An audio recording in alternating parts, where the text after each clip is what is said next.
Então, agora está gravando, né? Então, isso faz diferença na venda, né? Para quem está vendendo, captar um pouco a mais, e para quem está comprando, tentar entender se aquela empresa de fato vale aquilo que está na mesa, né? Então, se alguma coisa não tiver sendo contemplada, como é que faz para isso refletir melhor no preço? Então, estou aqui para compartilhar com vocês, complementar a visão do Danilo, e é um prazer. Fiquem à vontade para perguntar também, para me acionar ou durante o papo ou depois também. Perfeito, Bruno.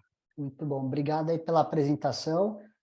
Eu vou pedir para o pessoal, quem quiser fazer pergunta, para levantar a mão nas reações também, que a gente pode fazer nessa sequência aí, tá? Bom, para começar o bate-papo, então, eu queria fazer uma pergunta aí para o Danilo, de quais são os principais aspectos que o investidor, o comprador, deve considerar ao avaliar uma tecnologia de uma startup antes de investir nela e fazer a aquisição. Boa. Eu acho que divide muito. O famoso depende, né? Depende de qual é o estágio que você tá esperando. Então, a curto prazo, se for uma super early stage, aquela tecnologia precisa existir. Então, acho que, cara, o hiring skills, o time to market e o hands-on do CTO é fundamental, porque ele precisa construir, né? Ele está com uma equipe ou ele mesmo ajudar a construir algo para materializar. Então, a curto prazo, com certeza, essa visão de entrega é muito forte. Então, quanto com a habilidade dele de contratação, a habilidade dele de senso de urgência para entregar as coisas, ainda que com trade-offs, e se ele é hands-on ou não, me parece uma boa ele ser um cara mais hands-on no momento de early stage.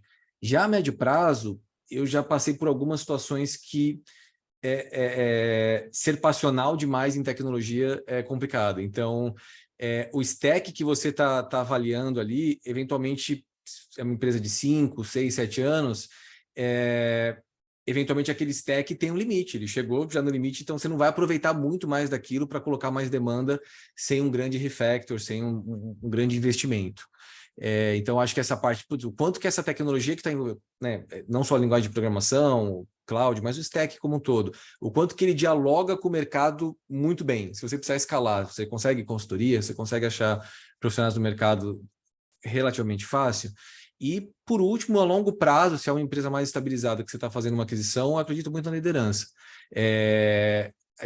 Essas silos ali de tecnologia, suporte, infra, banco de dados, engenharia, estão produzindo líderes, ou aqueles líderes, se você perdeu um grande ponto ali que eventualmente vai fazer falta. Então, acho que eu dividiria a resposta nesses três momentos que são muito diferentes, né? O que você vai querer de cada um.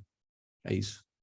Muito bom. Bruno, você queria complementar com alguma? Senão eu já emendo para uma segunda pergunta aqui. Claro, claro.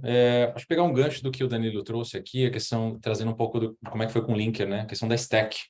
Pode parecer, talvez, uma coisa pequena, né? Qual que é a linguagem de programação que aquela empresa utiliza, mas é importante para considerar isso no preço, né? Então, no nosso caso, a gente usa Python.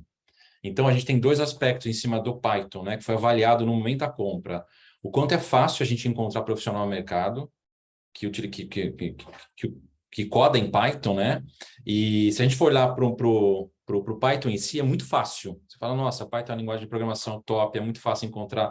Mas para o nosso contexto, para banking, para microserviço, para construir back-end de banco, não é tão fácil assim. Mas se quando você encontra profissionais bons. Então, a gente avaliou lá na época dois aspectos, né? O quanto era fácil, não era muito fácil, mas também não era super difícil, então legal, passou. E o quanto o mercado poderia vir e tirar um profissional do Linker, no caso. Então, a gente avaliou, no caso, eu percebi que a Almeida também fez essa avaliação, tipo, o quanto seria fácil outro player do mercado tirar um profissional do Linker. Então, no nosso caso, que era Python, a gente usava muito microserviço e Python para back-end, não era tão fácil assim, não é tão trivial. O Nubank usa uma stack, o Neon usa outro, o C6 usa outro. Então, é importante avaliar o quanto que os concorrentes daquele player que está sendo comprado os concorrentes usam a mesma stack, a mesma arquitetura, porque isso facilita a saída num eventual M&A depois, porque, enfim, tudo acaba, mexe um pouco nas bases, né, dos times quando o M&A acontece. Então, isso é um aspecto importante que a gente viu que mexeu no preço, que mexeu lá na hora de, pô, legal, bacana, isso aí faz sentido. E uma coisa que a gente escutou muito lá é por que a gente usou tais stacks. Então, é importante que checar com a empresa, ou para quem está explicando, ou para quem está comprando, qual foi o racional? Você tem um time que é muito que adota muito linguagem que está muito na moda, ou não, aquilo teve um racional. Olha, a gente escolheu Python aqui no Linker porque fazia sentido para a gente facilitar a ingestão de dados lá no começo, porque a gente não tinha área de dados, então isso se transformou em back-end, aí isso melhora porque tem menos indisponibilidade. Então, é importante escutar do CTO qual foi o racional, porque se ele responder, pô, sim, pô, porque uma linguagem está na moda, e aí aquilo aponta para um time não tão maduro. Então, se a maturidade do time for um aspecto importante para se considerar, é algo legal de se avaliar. Legal, você tocou num ponto aí de como que você consegue mensurar se a Linker pode perder um profissional ou não, né? Aí, por curiosidade mesmo, como que vocês faziam essa medição, né? Como que vocês faziam essa análise de sensibilidade? Do ponto de vista nosso do Linker, como a gente fazia, o Milton, no começo eu achei muito complicado a stack, tá? Assim, eu achava muito difícil encontrar no mercado profissionais que codassem Python e que pudessem trabalhar com a gente. Mas depois que eu entendi o mercado, como buscar esses profissionais, pô, contei com parceiros, com consultorias que me ajudaram também, eu entendi que isso era uma fortaleza nossa. Não era uma linguagem assim, uma linguagem super famosa, né? Mas para back-end ela não é tão famosa assim. Então, eu avaliei que era uma fortaleza nossa. E isso ficou claro na hora da venda da empresa, que olha, não é tão fácil assim os teus players, os teus concorrentes tirarem profissional de dentro do Linker. Então, isso acabou fortalecendo a venda, acabou fazendo com que o preço ficasse mais justo, mais ajustado. Então, foi um ponto positivo tanto para a gente que vendeu, quanto para o homem que comprou, que falou, olha, legal, estou comprando uma empresa, vocês devem conhecer, pô, tem linguagem de programação que é super fácil, super inchado, né? Pô, Java é uma delas. Então, você está comprando uma empresa que utiliza Java puro, pô, aquilo pode ser um indício de que facilmente aquela pessoa transita para outras rapidamente. Então, quanto o concorrente dela está usando aquela mesma linguagem. Então, isso foi uma coisa que a gente usou tanto para avaliação nossa interna para fortalecer a venda, mas também trouxe segurança para a OMI na hora de comprar a gente. Interessante, né? Quando a gente olha para o mercado, a gente vê que o Nubank tem uma linguagem muito específica, né? Que acaba também sendo um lock-in dos profissionais saírem de lá, né? Porque ficou muito tempo numa linguagem específica. E a gente vê Exato. que tem muitas empresas que têm esse preconceito de pegar alguém que nunca trabalhou com determinada linguagem, né? Teve até um ponto que o Danilo falou de legado, né, de sistema um pouco mais velho. A OMI, por exemplo, tem uma linguagem própria. Então, isso certamente vai impactar numa possível venda lá na frente, né? Acho que não são nem os planos da OMI. E escala Empresa. também, né, Brunão? Porque às vezes o pessoal, Escala um também. investidor, alguém fala assim, tá bom, e se eu depositar uma grana aqui, isso aqui está pronto para o próximo quarto? Eles falam assim, não, o cara vai ter que entrar, vai ter que achar alguém disponível e que com vontade de querer aprender essa linguagem própria. Então, complica um pouco mais. Teu ponto é muito importante, porque é uma coisa para se avaliar, até me deu um gancho agora, Danilo, que se você injeta dinheiro naquela empresa, qual que é o que aquela empresa precisa fazer com o dinheiro para ela crescer? É contratar gente? Se for contratar gente, pô, a stack é um dificultômetro, no caso da OMI é um dificultômetro, porque eu não vou conseguir pessoas para codarem naquela entrega. A OMI, no caso, ela não cresce com tecnologia, ela cresce com máquina de vendas. Então, eu aumento a máquina de vendas, eu coloco mais gente no meu funil e eu cresço automaticamente. Já no Linker, não, eu tenho que crescer entregando produto, porque eu ainda não tenho alguns produtos no mercado. Então, isso é um gancho importante para ver qual que é o gatilho de crescimento daquela empresa, porque não é só injetar dinheiro, né? Injetar dinheiro e aquela empresa precisar contratar mais gente e aquela tecnologia for um dificultômetro, aí ela não vai crescer tão rápido assim. Muito bom. Bom, vou passar para a próxima pergunta aqui, direcionar para o Danilo aqui. Quais que são os indicadores-chave de desempenho que podem ajudar na avaliação da qualidade da tecnologia de uma startup? Tem alguns indicadores que você gosta de destacar? Como que você enxerga isso, Danilo? Esse eu acho que eu fui raso, Milton, nas respostas. Eu pensei em alguns, tá? Custo do time, né? No final, o quanto que está alocado em OPEX, quanto está alocado em CAPEX. No final, você vai ter que responder essa pergunta. Você vai ter alguém que é temporário, alguém que é ali facilmente, se precisar cortar, é mais fácil tirar do que o time core. Ou seja, como é que está essa composição? O custo do serviço e das licenças envolvidas. Tem alguma licença que destoa muito. E a linearidade, são três, né? Então, o último acaba sendo a linearidade do custo de infra com a demanda. O que eu quero dizer? Cara, você só demanda aumentar 5x, o seu custo de infra é 5x, então é 100 mil reais que você paga de Amazon. 5x significa 500 mil, ou você consegue ir para 120? Porque se tiver linearmente junto, é algo que impacta. Então, mas a gente vai explodir, sei lá, vou crescer o comercial aqui com captadores e account executives e SDR e vai bombar. Cara, vai ser linear o meu custo de infra de licença também. Então, nessa pergunta, eu acho que eu acabei indo um pouco, talvez, Ela, no ela básico ela aqui. vai muito ligada em escalabilidade, né? Como você fala poxa, como que aumenta a produtividade com o custo não acompanhando esse aumento, né?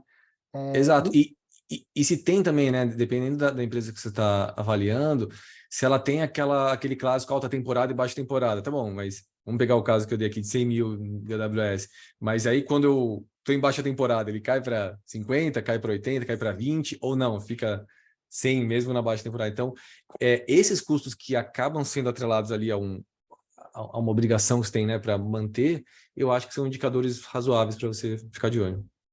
E na ótica de quem foi comprado, Bruno, o que que o pessoal pedia para vocês de demanda, de KPIs, que relatórios, que reportes, que coisa que pediam para vocês?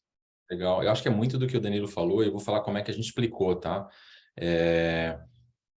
Geralmente, do outro lado, quem está te avaliando, geralmente não, essa pessoa conhece muito menos da operação do que você. Então, é muito fácil você falar, tá, ó, tá aqui o meu desenho, eu não vou inchar. Se o negócio crescer 100 vezes, eu vou crescer só 2 vezes minha nuvem. É muito fácil você provar isso no papel. Você consegue desenhar lá de uma maneira que você fala, legal. Mas na vida real, é importante avaliar o passado.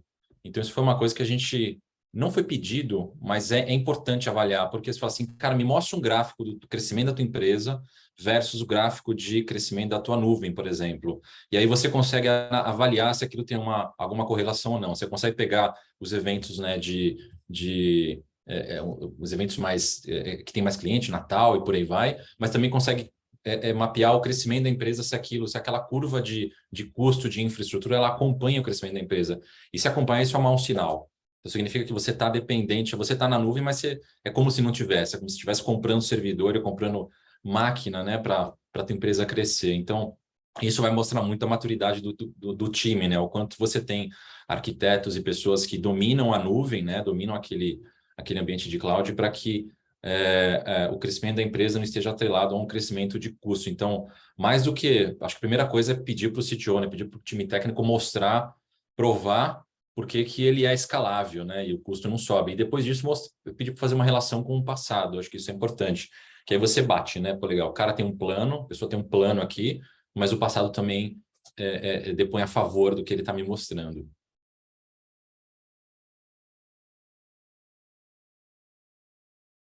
Você está no mudo, Milton. Obrigado por me lembrar, que tá no mundo também não vai funcionar. Mas quando você fala de escalabilidade e robustez da infraestrutura tecnológica de uma startup, como que vocês fazem para avaliar essa robustez na prática, né? Tipo, que é escalável, enfim. Não sei se o Posso Danilo responder aqui essa, tá. né? Você quer responder? Cara, eu vou só colocar do que eu já avaliei. O ponto que o Bruno colocou, você também pode ver a preocupação que tem o time em relação a isso. Se é algo que, não, a gente vai dando cash burn e não se importa com isso. Ou em novembro ou dezembro, para Black Friday, para o Natal, a gente passou por um mau momento, mas olha só, agora a gente colocou a fila, agora a gente colocou um cluster de banco de dados, ou seja, tem uma explicação razoável que às vezes, muitas vezes, pô, ok, entendi que você desatachou aqui a linearidade do custo e tudo bem. Mas eu acho que para chegar num racional é muito da projeção da demanda, né? No final, tá bom, a gente quer estar se preparando para vender quanto e olhar esse histórico que o Bruno não fez. Pelo menos quando a gente vendeu a Mandae, foi um pouco nesse cenário. A Nuvem Shop, ela queria entrar com 5x a mais né? Todo mundo, ela ia habilitar ali para todo mundo que era cliente no Shop a poder ter o frete direto com a Monday. Ia vir muito mais para a gente do que a gente tinha aquilo. Como é que aquilo ia replicar todas as consultas que a gente fazia nas transportadoras, como é que a gente ia fazer as consultas no banco de dados? Então, eu tenho que fazer 5x.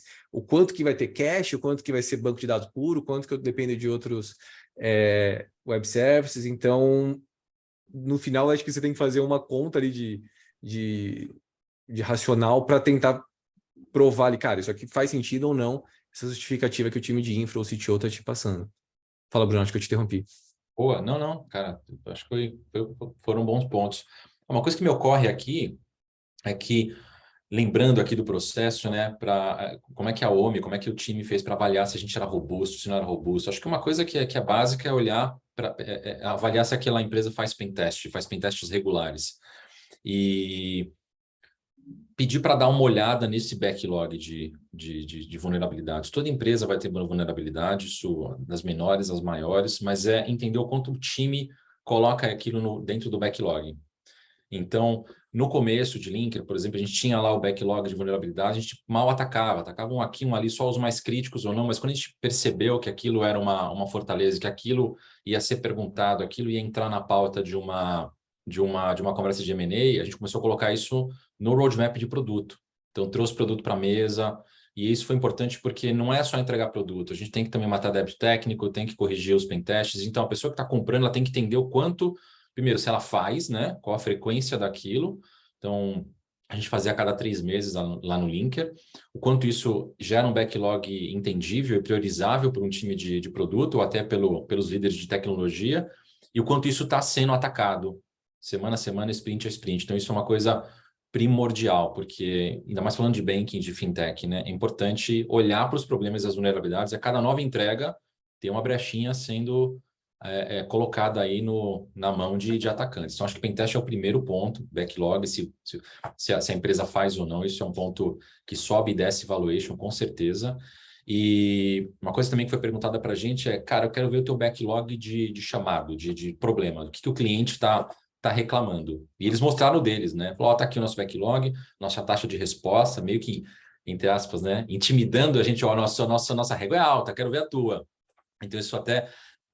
a gente não sabia se o deal ia acontecer ou não, então isso já mexeu na hora lá no nosso processo, a gente já criou já uma daily para isso. Então, para vocês verem como foi importante na hora da precificação da empresa. Então, entendeu como é que está esse backlog, ele está estruturado, ele tem evidência, ele nasce onde, né? Ele nasce com uma reclamação por onde, né? Você tem um Zendesk no meio, aquilo gera um card no Gira, por exemplo, são ferramentas, não sei qual é o conhecimento de vocês com as ferramentas de mercado, né? Eu vou falando aqui os termos, mas o quanto isso gera um ticket lá para o desenvolvedor, o quanto ele vai conseguir sentar na cadeira dele e falar, eu vou atacar bug hoje, eu vou atacar problema hoje. Então, avaliar todo esse processo, né? Como é que o bug nasce, como é que aquilo é respondido para o cliente, quando o cliente entra para falar com aquela empresa sobre uma reclamação, o quanto que o time de atendimento tem aquele histórico e quanto isso reflete lá para o time de desenvolvimento. Então, todo esse processo foi importante na venda do Linker, e eu percebi também que isso mexeu o valuation para cima e para baixo. Então, eu lembro que no final das conversas, assim, dessas primeiras conversas, onde a gente mostrou tudo isso, o comentário que veio de lá para cá, hoje eu tô lá também, né? Mas o comentário que veio é tipo, o time é maduro. Então, isso certamente mexeu lá num valuation e todo mundo sai feliz, né? Então, esses 2 pontos que eu trago para vocês, tá, pessoal? Que é pentest e o quanto o backlog de bug, de problema é tratado, como é que ele é tratado dentro da empresa. Meus 2 centavos nisso aí, Milton, não sei que você abriu o microfone, mas rapidinho. É muito difícil achar empresa que tem pentest ou teste de carga. Né? Pentest para segurança e teste de carga ali para teste de estresse, depende do que o pessoal chama, mas né, aquela rajada ali de request para saber disso. Quando você acha isso, é exatamente o que o Bruno falou, pô, esses caras estão numa outra maturidade. Minimamente aquilo ali faz sentido. Óbvio que também não adianta ele ter pentests ou teste de carga e ter um backlog que nunca é atacado, mas quando você vê que ele está sendo aquelas ações que geram daqueles testes estão sendo atacadas ainda que timidamente, putz, cara, é outro papo. Então, quem quiser pensar do outro lado, né, qualificar melhor a empresa para ir para um valuation, para que faça mais, tenha mais robustez as suas respostas, cara, pentest, um teste de carga, coloca você em outro nível, 5 passos na frente do que uma outra empresa, sabe? Eu concordo. E outra coisa também que eu trago também, Danilo, é que, por exemplo, a gente não tinha teste de carga, não, ficou um ponto, acho que não sei se foi avaliado ou não, mas a gente não tinha, porque, e já pentest a gente tinha, né? Porque na minha visão, o teste de carga depende muito de conhecimento técnico, né? Você tem que ter uma pessoa, você tem que ter uma empresa lá que faça, não é tão trivial, já entrevistei dezenas, centenas de pessoas de qualidade, de engenheiros, então não é todo mundo que consegue fazer, não é tão fácil. Em contrapartida, pentest é algo que você consegue comprar. A gente fez uma parceria com uma consultoria, vou até dar um nome aqui para vocês, a Red Belt no início. Então, assim, com R$20 mil por mês, a gente tinha, além de uma consultoria, a gente tinha pentest trimestral. Então, é algo que você consegue comprar. Tem várias consultorias que te entregam isso, que que a devolutiva deles é excelente, que eles provêm uma ferramenta. Então, a empresa só não faz o pentest, as rodadas sequências recorrentes, se ela não quiser. Então, isso mostra muito a maturidade do time também, né? Porque, ok, teste de carga a gente entende, não é tão fácil, mas pentest está ali, você compra ali no e-commerce, você comprou e você começa a fazer. Tem até empresa que faz isso de uma maneira mais automática, né? Então, enfim, mas essa é a minha dica aí para avaliação de pentest. O pentest é primordial, assim, precisa fazer. Muito bom. Acho que o Alejandro tinha levantado a mão, não sei se ele quer continuar, senão... Você quer falar alguma coisa, Alejandro? Disculpa, sí, perfeito. Errei o ícone aí, botei batendo palmas, mas queria levantar a mão de novo, mas tudo bem. Não, seguinte, a gente passou por algumas experiências, eu trabalho na indústria financeira a vida toda aqui, nos últimos 20 anos no Brasil e fora, e a gente passou por escalar companhias, e acho que os pontos que vocês colocaram são, assim, primeiro, EHT ou Pentest não existe, tá? Ninguém faz. Tá? Ou se faz dessa consultoria, tipo, que é para inglês ver, que não tem substância, entendeu? Então, não adianta. Se essa indústria financeira vai para uma Tempest, vai para uma empresa idônea e não custa barato, isso vai custar 40, 50 mil reais realizar esse teste, mas o que te dá tranquilidade de se tu está mexendo com dinheiro e colocando dinheiro num aplicativo lá na rua, tu tem um pouco mais de segurança. Tá? Nem entrando no mérito de APIs, etc. Outro ponto também é teste de carga, para mim isso é super vital, porque eu passei experiências de escalando companhias que foram vendidas e compradas pelo banco que eu trabalhava, e putz, tu começa a botar carga e cai, e força bruta, ou seja, hardware não resolve, tá?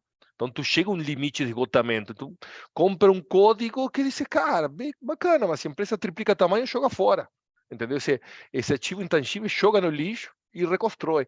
Porque tem muito. Claro, agora mudou muito, mas tem muito monolito à venda ainda, tá? E tem muito monolito. Então, são temas que preocupam. E outro assunto, tá? Nesse mundo que já que falamos de HT, é governança de código, né?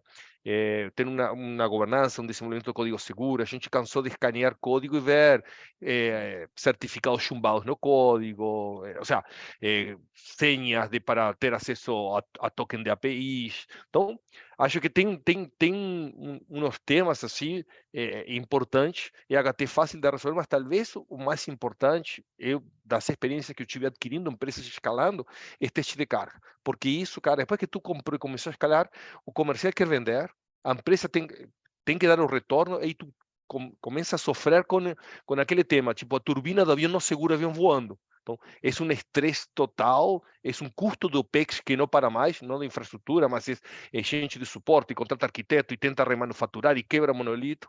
Então, acho que eu queria complementar um pouco essa bela conversa do Bruno com esses pontos que são críticos. Hoje, sem teste de carga e sem EHT, a gente nem avança. Um ponto só que você colocou, Leandro, que eu já passei por alguns cenários, não só monolito, mas às vezes a camada de aplicação é microserviços, mas é um banco só, um banco gigantesco, inchado, que é só fala, legal que é microserviço, mas não escalou. Ou até o outro lado, que eu acho que é o mais extremo, que eu acho que é até mais recorrente hoje, que é o over microserviçado. Tudo é tudo over microserviçado e fica passando dado de lado para falar, cara, que loucura, isso aqui foi usado de uma outra maneira. Então, bom, só para 2 centavos a mais aí. Muito bom. Bruno Bueno, quer fazer a sua pergunta? Opa, claro, por estar rápido aqui. Na verdade, eu queria saber o tamanho da equipe aí de vocês, só para ter também um parâmetro dos comentários que vocês estão fazendo, né? Qual que é o impacto da parte dos tickets, por exemplo. Acho que seria legal ter essa ideia de tamanho de equipe de dev. Para mim, Bruno, Isso. boa. A gente, quando vendeu o Linker, a gente tinha em torno de 40 pessoas em engenharia, enfim, isso, back-end, front-end, mobile, QAs, DevOps, então, em torno de 40, era mais ou menos metade da empresa. Hoje a gente está em torno de 30. A gente cresceu bastante, aí depois a gente retraiu um pouco na crise do ano passado. Na Mandae era 30 ou 35, mas representava 30% da empresa. Então, o que o Bruno Cabuto está falando, puta, é um luxo. Se você tiver 50%, porque a gente brigava justamente para falar, olha, você está fazendo logística usando tecnologia, você precisa investir mais. Então, quando eu entrei, eu me lembro que era 7, e quando a gente vendeu para a Nuvem Shop era uns 30, 35, só tecnologia, que nem o Bruno falou, qualidade, tudo isso, mas sem produto, né, envolvido. Boa. Muito bom. Bom, complementando aqui, dado que a gente está falando de testes e pentest, queria perguntar para vocês também, Bruno e Danilo, quais que são os principais riscos associados à tecnologia em startup, né, durante o processo de avaliação? O que vocês veem quais que seriam os tópicos principais que vocês quebrariam? Fala, putz, esse tópico aqui é fundamental a gente ter bem preparado para esse evento de liquidez, para ter a casa bem arrumada.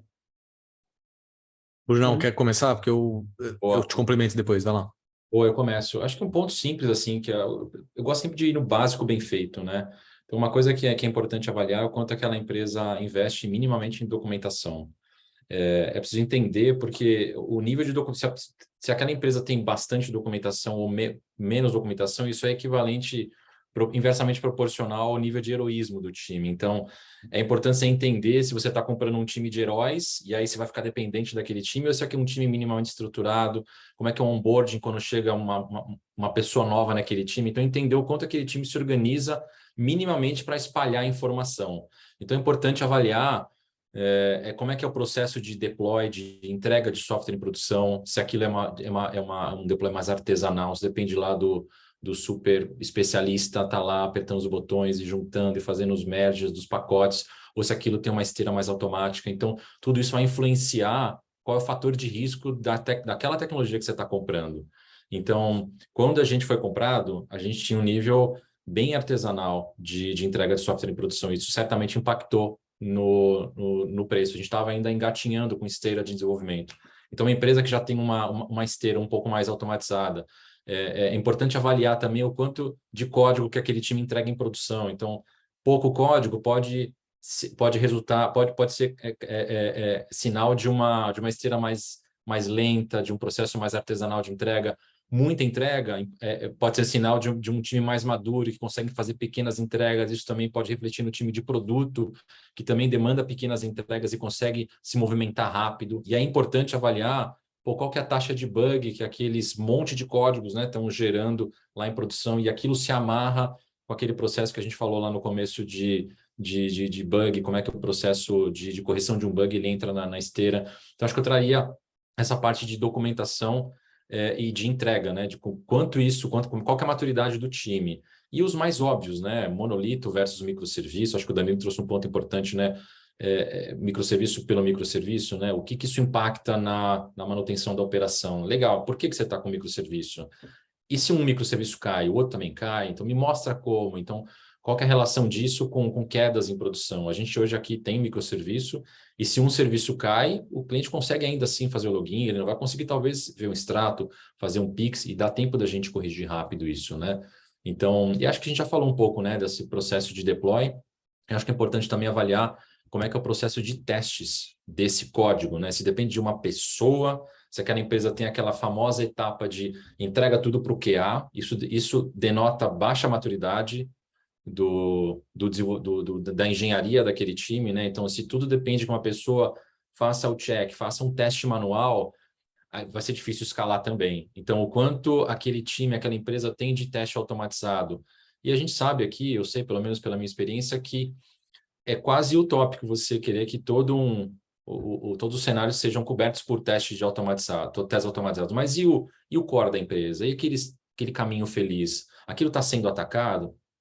Se existir pessoa de qualidade, se aquela pessoa também está reservando tempo para automatizar. Então, o quanto aquele famoso teste regressivo, né, aquele teste tanto da funcionalidade está sendo entregue quanto o regressivo, o quanto isso é manual, depende de uma pessoa, de uma etapa, e o quanto aquilo é automatizado. E quanto tempo aquilo dura. Você tem que entender o quanto tempo aquela empresa fica, né, para entregar aquele código. Há uns 2 anos atrás, a gente demorava 1 mês para entregar uma funcionalidade. A gente entregava lá para QA, aquilo ficava uma semana regressivando, e aquilo dava um trabalho. Então, é importante mapear isso na hora do M&A para entender se aquela empresa está madura para crescer ou não. Bom, para complementar o que o Bruno falou, eu vou só colocar um outro ponto que acho que vale muito a pena pensar, que quando a gente fala de risco associado à tecnologia, se é puramente tecnologia ou não. Então, no final, a pergunta é: Você está comprando a tecnologia ou o time? Porque muitas vezes você está comprando o time, você já desencanou da tecnologia. Você vai, cara, que não vai acontecer, porque, que nem o Alejandro falou, tem várias inconsistências aqui na minha análise, mas eu estou comprando o time porque aquele time parece ser um grande especialista em tal ponto. E aí é todo uma discussão de como é que vai ser a integração, como é que vai ser o onboarding dessas pessoas. Então, quando a gente fala de avaliar risco associado à tecnologia, lembra também que tem essa decisão. A gente está comprando a tecnologia, beleza, tem essas avaliações mais objetivas, mas quando a gente fala de comprar times, né, de comprar pessoas, comprar capacidade, cara, é outro papo e tem que envolver, acho que, mais gente.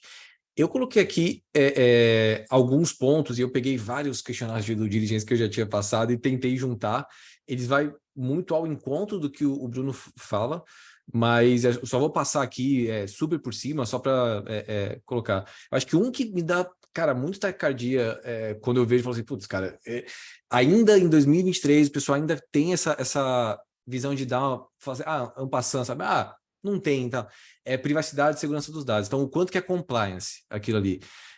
Então, privacidade, tem aderência à LGPD, a GDPR, segurança dos dados, e aí, indo na linha que o Alejandro comentou, que eu acho que é válida, putz, fez um pen test ou fez um teste de carga, mas, cara, às vezes o nome, o endereço, ou, acho improvável o cartão de crédito, mas, cara, tá plain text ali, putz, cara, não ajuda muito. Então, privacidade e segurança de dados é muito nível 0 e que muitas vezes passa batida e eu acho que impacta muito no valuation. Porque, cara, porque significa que você vai comprar e já vai ter que ter uma ação imediata ali para minimamente dar uma segurança para você não perder valor. Porque eu acho que essa pergunta vai muito assim, cara, se eu comprar, o que é um risco para eu perder valor, para eu perder dinheiro que eu envolvi nisso? Tirando esses outros dois, privacidade e segurança de dados, compliance com normas. É uma empresa de saúde, tem que seguir a HIPAA, né, aquela certificação de saúde dos Estados Unidos, ou alguma coisa do Bacen, SOX, PCI. Então, não dá para a gente ir para engenharia, para mim, sem a gente falar disso aí também. Agora, engenharia, começa com documentação, acho que o Bruno colocou um ponto. Quando eu estava na Mondaê, a gente estava estruturando um projeto de documentação para, muito antes até, acho que da gente ser adquirido, mas eu bati um papo com um cara que era o head de documentação da Vtex, e ele falou uma frase que para mim impacta bastante, que é, você é tão sênior quanto seu conhecimento escala. Então não adianta você ser o cara mais sênior e depender de você para tudo. 2 horas da manhã eu precisar ligar para você, porque, então, cara, desculpa, seu conhecimento não escala. Então você grava vídeo, você faz documentações, como é que você escala o seu conhecimento, porque aí eu consigo extrair aquilo, né, que você falou e te colocar em outro projeto, em outra bucha, quando aquilo lá acontecer. Agora, em pontos de engenharia, código, ambiente, como é que é feito o versionamento? A última vez que foi pego um bug em produção, por que passou batido? O ambiente de teste não é parecido com produção? O que tem ali de diferença? Monolito ou microserviços? Não achar que só porque é microserviços está bem implementado, tem acho que esses tricky pontos. Restrições de escalabilidade, um pouco do que eu falei. Qual que é a restrição de escalabilidade? Se eu colocar dinheiro aqui na sua infra, o que vai adiantar? É EC2, né, máquina, é banco de dados, é CPU, é storage. Então, achar qual que é a restrição dessa escalabilidade é importante. Teste deploy, um pouco do que o Bruno falou, acho que é bem importante, até o pessoal no comentário aqui falou, teste automatizado. Cara, não precisa ser teste automatizado de tudo, porque não vai ter, mas é teste automatizado da parte mais importante do negócio, porque o teste automatizado é o que eu acho que fecha um pouco o desenvolvimento. Cara, a gente vai avançar, alguém que chegou recentemente no time, consegue corrigir um bug rápido e sem grandes problemas, porque tem teste. Pô, então você ganhou o jogo. Então você tá bem, porque você já tem muito mais velocidade do que aquele cara que tem medo de mexer no código, de tão complexo que é, de não ter teste e não ter documentação, teste automatizado e documentação. E o outro é monitoramento e custo de infra. Ou seja, o quanto que vocês rastreiam aquela vez, quando vocês são surpreendidos que a infra subiu de 10 para 30 mil, ou não, tem um tracking, tem alarmes, como é que são os dashboards de controle e tudo isso. Acho que para fazer um deep dive é um pouco disso.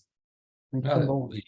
E Danilo, até uma coisa que eu estou me lembrando aqui, que eu tive que mostrar mais de uma vez nas conversas, foi, cara, como é que você enxerga a saúde da tua operação? Acho que a gente até deve entrar nisso, né? Mas eles queriam entender, cara, que você usa aí? Você usa o New Relic, você usa o Firebase? Como é que você Como é que você vê o acessa o Dynatrace, log? né? Assim. Como é que você acessa o log? Se você precisar recuperar um log de um cliente reclamou que é uma operação de 1 mês e meio atrás, me mostra onde é que você vê, onde é que você guarda. Você guarda esse dado, como é que você faz o tratamento do dado mais quente, né? Que você precisa acessar na hora? Como é que você faz o tratamento do dado que, de repente, você precisa acessar um dado mais antigo, que é o dado frio? Então, eu tive que explicar e mostrar como é que a gente armazenava, como é que a gente, quais dashboards a gente olhava, como é que eu recebia os alarmes, né? Quem que eu acionava, quem que eu não acionava. Então, tudo isso foi item determinante para eles avaliarem, no nosso caso, a maturidade da nossa operação. Um ponto que depende, né, de startup para startup, mas que com certeza é um ponto que tem, é essa questão tanto da trilha de auditoria do banco de dados, quanto se tem segregação de responsabilidade, papéis e tal. Então, por exemplo, na Mandae, cara, quase nunca era algo, pô, a gente tem que ver quem achou e quem que fez essa operação ali e tal. Quase nunca tinha esse papo. Já na Ingress é o tempo inteiro, cara, quem que mudou a taxa de 12 para 11? Foi o produtor, foi a gente? Quem foi o usuário? Como é que ele teve acesso? Acha no banco de dados quem fez esse update? Então, dependendo de quanto mais perto do dinheiro você está dessas operações impactarem, mais você vai precisar dessa saúde da operação que o Bruno está falando também. Então, é importante, acho que, avaliar isso na hora que você está comprando, se tem essa leitura fácil de você achar quem que é as pessoas que estão fazendo aquilo, ou quanto que essa operação está sendo fácil de interpretar ou não. Putz, cara, eu até lembrei de um negócio aqui, um caso real nosso. A gente tem um sistema aqui que é o cockpit de atendimento. Ele se chama Athena. E, basicamente, é uma maneira que o time de atendimento tem de entender o que o cliente está enxergando. É quase que um impersonalizador. Ele consegue ir lá e fazer algumas ações pelo cliente. Então, uma coisa que foi avaliada no processo de compra, que é importante também avaliar, cara, o quanto você tem log disso, né? Pô, entrar um assistente de CX e reenviou um informe de rendimento, reenviou uma documentação aqui, ou, enfim, reprocessou uma transação que deu problema, o quanto isso está logado. Então, isso foi avaliado, sim. Então, isso é algo super importante, cara, que entra um pouco na linha do compliance, um pouco na linha das responsabilidades, né? E eles também avaliaram, tá, todo perfil consegue fazer isso? Quais perfis que você tem? Me mostra, isso está na internet, não está na internet? Na época, o nosso sistema estava na internet. Certamente isso foi um pontinho negativo. Ela falou, opa, tem um risco aqui. Então, já teve que corrigir, já logo na entrada, coloca isso debaixo de uma VPN. Então, pô, foi um ponto que me ocorreu aqui na hora das conversas. Muito bom. Pessoal, a gente está no sprint final de últimos 13 minutos. Eu vou fazer uma última pergunta, e aí depois eu deixo o livro para o pessoal fazer alguns questionamentos, e eu libero também a avaliação do evento e dou mais uns recadinhos aí para vocês.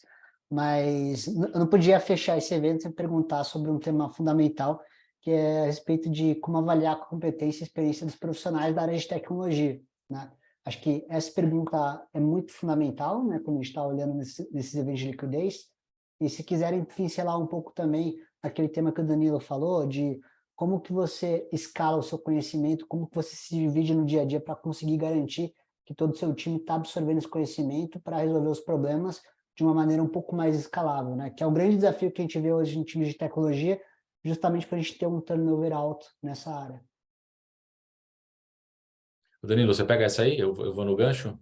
Boa. Eu acho que eu vou começar pela pergunta final, que acho que a melhor resposta é, Milton, nunca é algo por osmose. Nunca é tipo, vamos documentar, e o pessoal vai... Nunca. Você tem que ter um processo não auditoria, né, mas de monitoramento, e também, às vezes, quando você é um cara mais técnico, você também dá o exemplo. Então, a gente usa tanto ferramentas normais, cara, já vi o pessoal usar o Wiki, na Ingress a gente usa o Obsidian para documentar, para ser fácil e tudo bem, mas eu gosto muito, por exemplo, de vídeo. Então, tudo que eu tenho um plugin no Chrome até de uma empresa chamada Loom, que é como se fosse Zoom, só que com L, que ela grava a sua tela e grava a sua câmera. E você tem free 5 minutos. Cara, a gente já usa muito disso. Vou fazer um failover aqui do banco de dados. Grava. Faz tudo, grava, porque quando a gente precisar, não tem que repetir isso. Então, eu acho que independente da mídia, se é vídeo, se é documentação pura de texto, às vezes o pessoal não gosta de ver vídeo, às vezes gosta geracional, acho que depende da idade do pessoal, mas nunca é só falar no definition of done ou definition of ready que tá lá, não vai estar. Então, a gente precisa tanto dar o exemplo, quanto também monitorar isso nas entregas para ver, porque o pessoal sempre vai deixar isso de lado.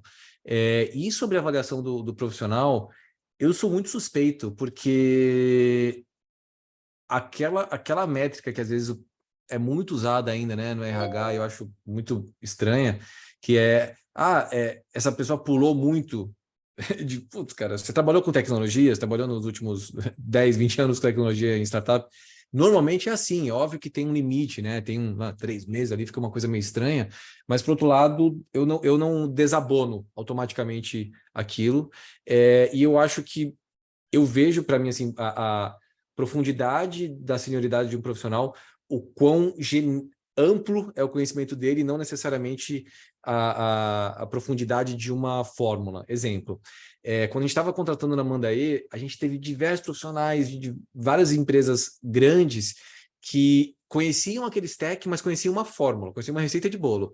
Então, cara, vou usar o Kafka com Java para fazer aquilo, o cara defendia muito. E quando a gente fala, tá bom, mas se você não usar JDBC e vai usar Hibernate, por que você usaria Hibernate?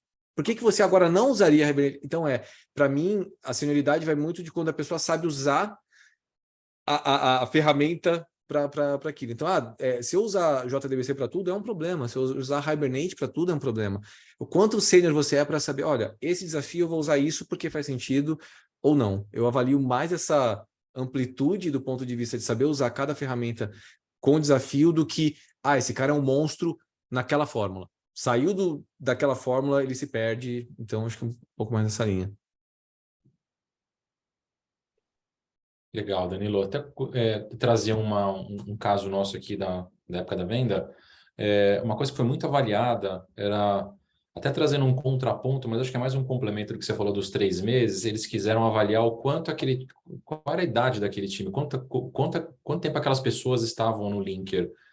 Então, eles queriam entender se as pessoas mais importantes, as pessoas mais técnicas, que mais tinham domínio do negócio, quanto tempo elas tinham de casa.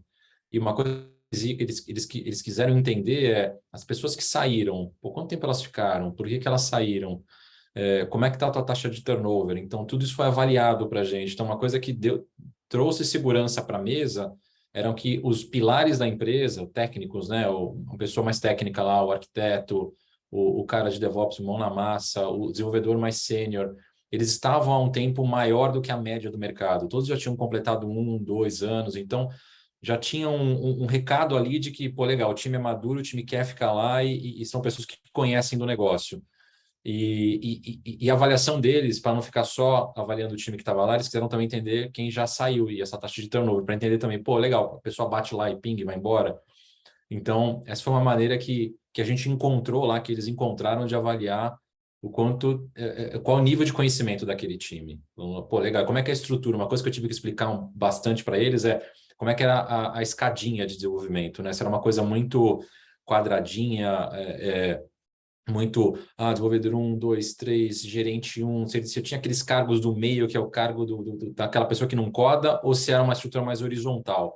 No nosso caso foi mais horizontal e eu percebo que isso foi importante para a hora da venda, que se der bucha, se a gente quiser escalar, todo mundo coda, todo mundo põe a mão na massa, então isso foi algo importante na avaliação naquele momento.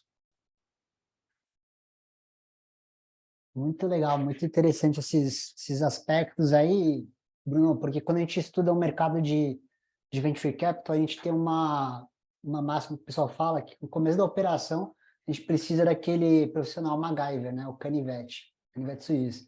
Que o que precisar fazer, o cara faz. Então, acho que ter profissional desses tipo, né, quando a empresa é adquirida, me parece que faz todo sentido para passar uma certa segurança aí operacional para a empresa estar comprando, né? Mas quando a gente olha com uma ótica lá de escalabilidade, visando um IPO, um evento de liquidez muito grande, o que a gente vê principalmente na literatura à medida que a empresa for passando de um série B para ser subsequente, é ter profissionais cada vez mais especialistas, né?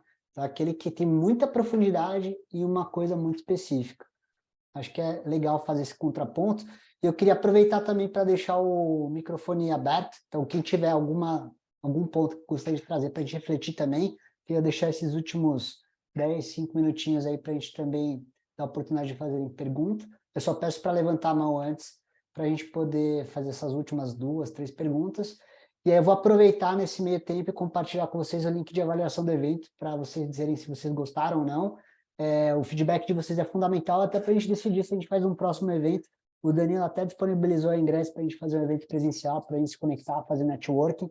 Então, se vocês puderem fazer a gentileza de responder esse questionário, vai ser fundamental para a perenidade desse projeto aí, que a gente começou totalmente no bootstrapping, tá, pessoal? Então, queria agradecer novamente a participação de todos.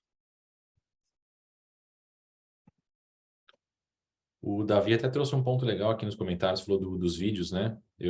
A gente também pilotou, para cada profissional que eu vi, que conhecia sobre um negócio, falou assim, cara, grava um vídeo aí, vamos fazer uma reunião aí, você grava um vídeo, aí isso virava material de onboarding. Bom ponto aí do Davi. David, não sei se é Davi ou David.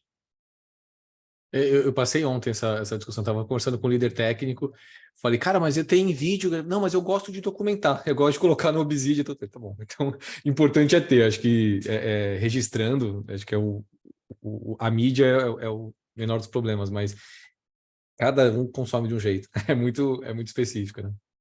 Boa. Ô Milton, rapidinho, eu tentei clicar de curioso aqui Tá na sem avaliação. permissão, né? Pediu permissão, tem que abrir.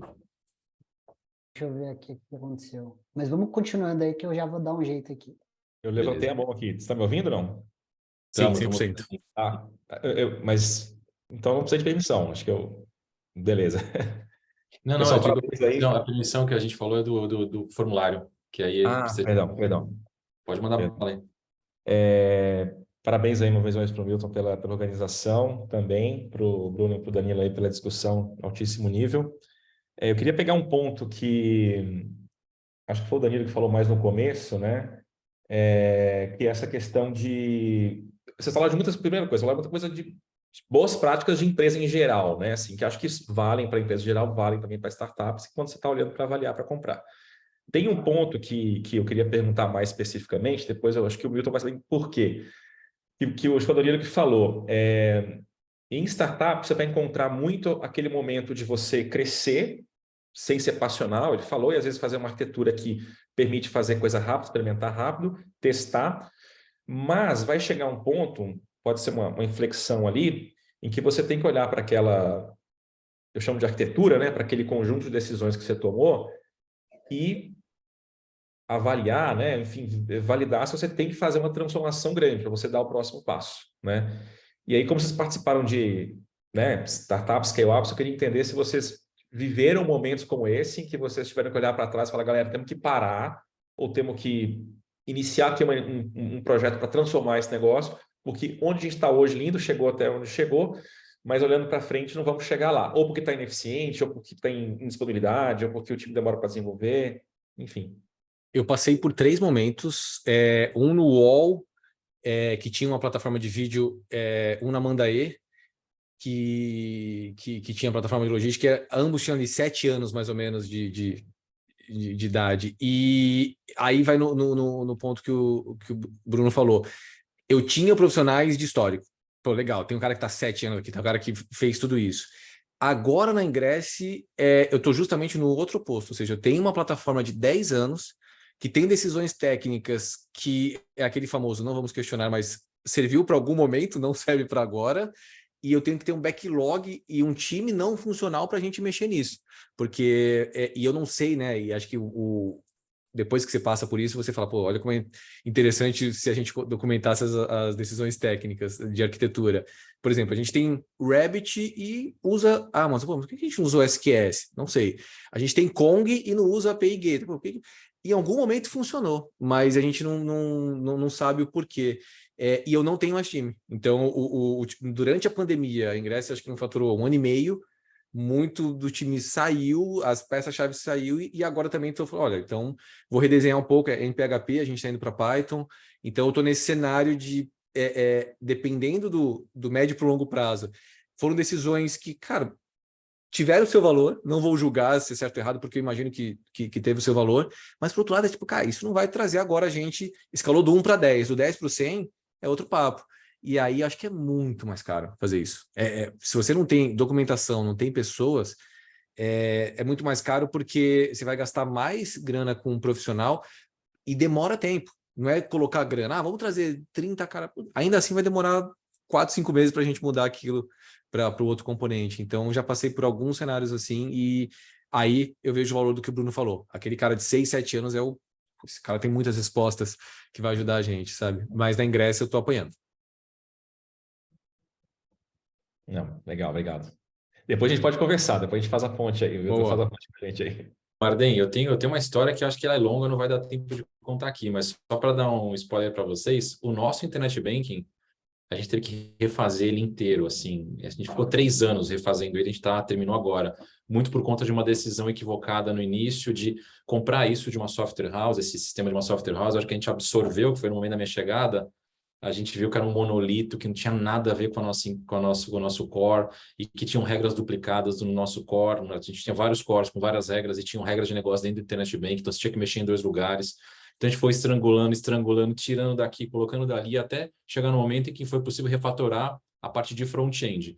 Então, para a gente ver como uma decisão errada, uma stack errada, a gente no caso usou Rails, que é muito fácil, sobe rápido, né, o sistema, mas aquilo vira um monolito muito rápido, ele cresce muito rápido.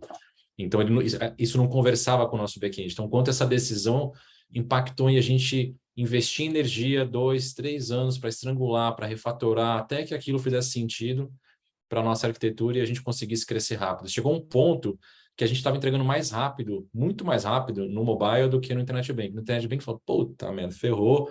Pô, legal, vamos alocar. Quase que a gente fez uma squad de Internet Bank, que não faz o menor sentido, né? Você precisa fazer squad de produto, cada um vai atacando, você entrega nas 2 plataformas.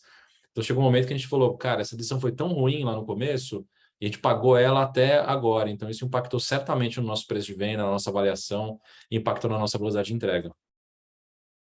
Legal, bacana. Obrigado aí pela resposta, muito bom. Boa.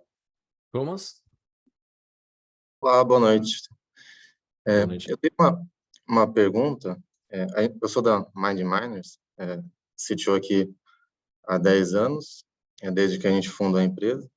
E aí, nesses 10 anos, a gente já passou por 3 rodadas de captação, em tamanhos menores, né, que uma operação de M&A ou aquisição. E aí, na minha experiência aqui com a Mind Miners, o foco das captações eram muito mais para negócio, análise do modelo de negócio e capacidade de expansão do negócio, e sim, tinha um checklist lá que era tecnologia, produto, mas nunca foi o foco. Então, tinha algumas dinâmicas, mas bem pontuais. Aí, a pergunta seria, na experiência de vocês no M&A, a régua era mais alta, realmente o processo foi diferente do que vocês observaram, talvez em rodadas de captação anteriores, e se ele era mais estruturado, mas para saber, talvez daqui a alguns anos, aqui para a gente da Mind Miners, se a gente vai ter essa diferença na avaliação do diligence para a tecnologia. Eu não sei se te ajuda, Thomas, mas eu me lembro que a Mirama, quando eu entrei, ela tinha acabado de fechar o Series A e, se não me engano, o SoftBank já tinha falado, cara, não vai ter dinheiro se minimamente não tiver implementado o LGPD. Porque você está mexendo com um monte de dados de e-commerce e tal, cara, não faz sentido. Então, dependendo do business, dependendo da quantidade de dados que você coleta, pode virar, o compliance pode virar um determinante para você receber mais aporte ou não. Depende muito. Mas eu vi isso na Mirama, que fazia muito sentido. Era uma empresa muito mais de dados do que de engenharia. E, cara, você está lidando com N e-commerces de México, Colômbia, Latam toda, né? México, Colômbia, Brasil. Você precisa ter minimamente estruturado, senão não vai ter dinheiro, porque isso aqui tá muito perigoso. Não sei se é o caso da tua empresa, mas eu já vi isso acontecer, sim. Boa. Trazendo um complemento aqui, Thomas, no caso do Linker, eu entrei um pouquinho antes da gente fechar a fase seed. Foi basicamente a primeira captação, porque a gente rodou no início com dinheiro de anjos e foi rodando, mas para a fase seed, uma das condições na mesa era ter um CTO, era ter uma pessoa que desse o guide, que não fosse um bando de desenvolvedores entregando código. Então, as conversas começaram a tomar esse rumo, cara, você não consegue, eu não vou te dar dinheiro se você não tiver um CTO. Então, eu fui contratado muito no começo como condição para, e também como enabler daquilo, né? Então, eu tive bastante autonomia para contratar, para mexer na arquitetura, para trazer o time que eu quisesse, para mexer no que eu quisesse mexer, para que a gente conseguisse, em 1 ano e meio, chegar num nível mais maduro para um Series A, com métrica, tudo que a gente falou aqui, né? Porque no começo a gente não tinha nada, não tinha nenhum pipeline de dados. Então, a gente era código de produção e fim, deploy artesanal e fim. Então, depende muito da etapa, né, que tá. Eu acho que quando o fundo olha e vê qual que é a deficiência daquela empresa, ele vai pegar mais pesado. Falar, você não tem time, olha, a tua alavanca é essa, é outra. Então, ele vai condicionar isso. Então, acho que vai depender muito também da história que você conta para o fundo, de como é que você mostra a tua realidade, para que aquele dinheiro viabilize o que você também acredita, né? Porque, pô, a pessoa que está lá na empresa também tem uma visão de que, pô, é para cá que a gente tem que ir. Então, no nosso caso foi assim. Beleza, valeu. Pessoal, só Boa. um parênteses, eu esqueci de fazer um pedido muito importante. Queria fazer um print dessa tela com vocês aí, para depois a gente fazer um barulho, se vocês não se importarem. Posso fazer um print aí para a gente fazer no Vzinho aqui de Venture? Bora? Fechou? Boa. 3, 2, 1. Vamos lá. Espera aí que eu vou... Vai. Valendo. Foi. Valeu, pessoal. Pode continuar. Desculpa interromper a agenda aí. Boa. Eu já tinha terminado, eu acho que você pegou eu levantei a bola e você puxou o print aí. Acho que só para complementar, Bruno, no final, acho que você falou uma palavra, um keyword que é essencial, acho que nisso tudo. Thomas, a estrutura da narrativa importa muito. Então, se você, por exemplo, do LGPD que eu falei, você olha, nada que R$100 mil não resolva, porque já está estruturado, só precisa de dinheiro, só precisa de dinheiro, fácil, mas já está estruturado, é diferente de você falar, cara, a gente nem sabe por onde começar. Então, como você coloca isso na narrativa também importa muito.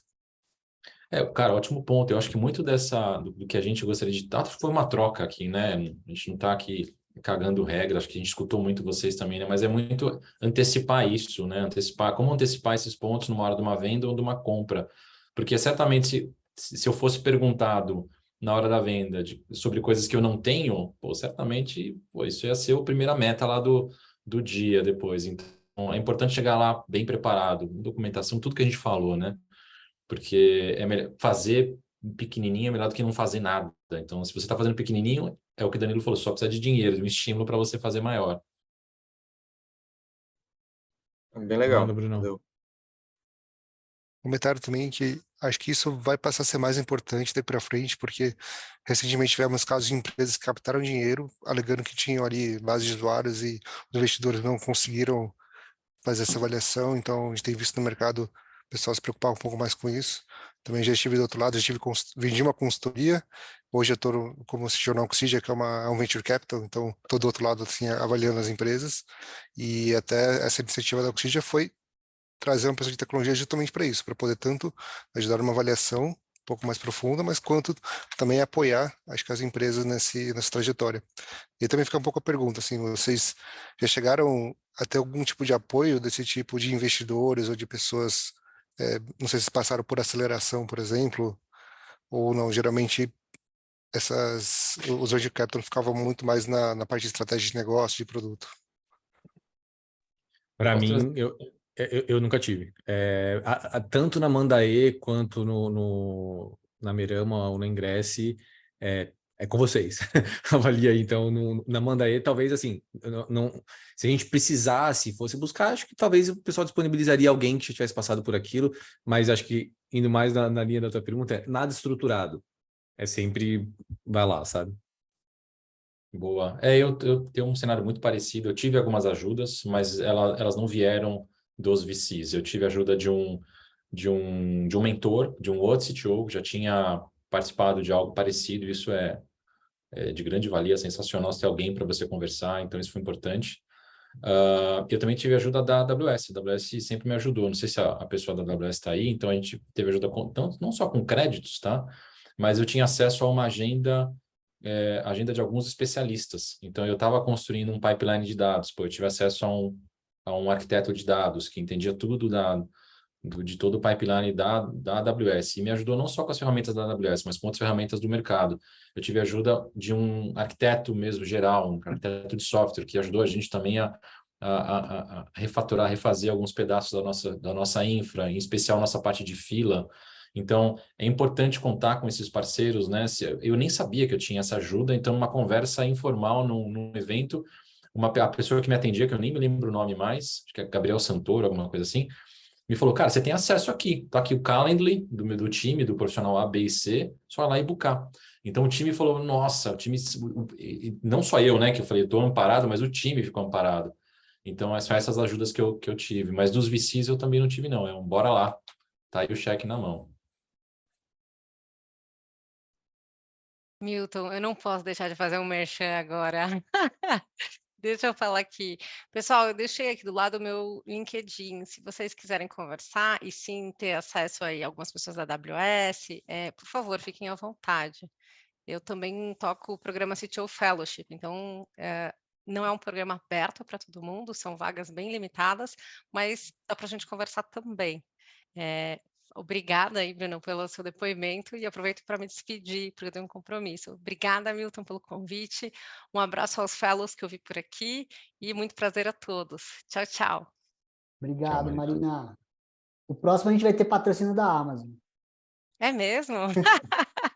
Mas vamos sim, conversas assim têm que serem, elas precisam ser fomentadas. Uma coisa que eu falo muito é que a gente vê muita coisa no ecossistema para founder, para a galera que toca o business, mas para o CTO, que é uma posição extremamente importante, vide aqui todas as histórias, não tem esse volume. Então, iniciativas assim, sim, são bem valiosas e a AWS e eu temos interesse de apoiar. Então, vamos em conversar.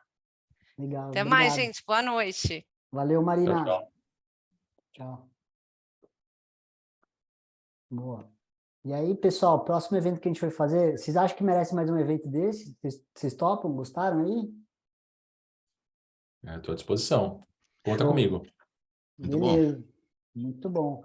Vou falar com o Danilo aí na Sordina depois, para ver se a gente organiza um presencial e a gente faz algum tema bem bacana aí, pessoal. No link de feedback que vocês forem receber, vocês vão ver que tem um espaço para vocês fazerem sugestão de temas.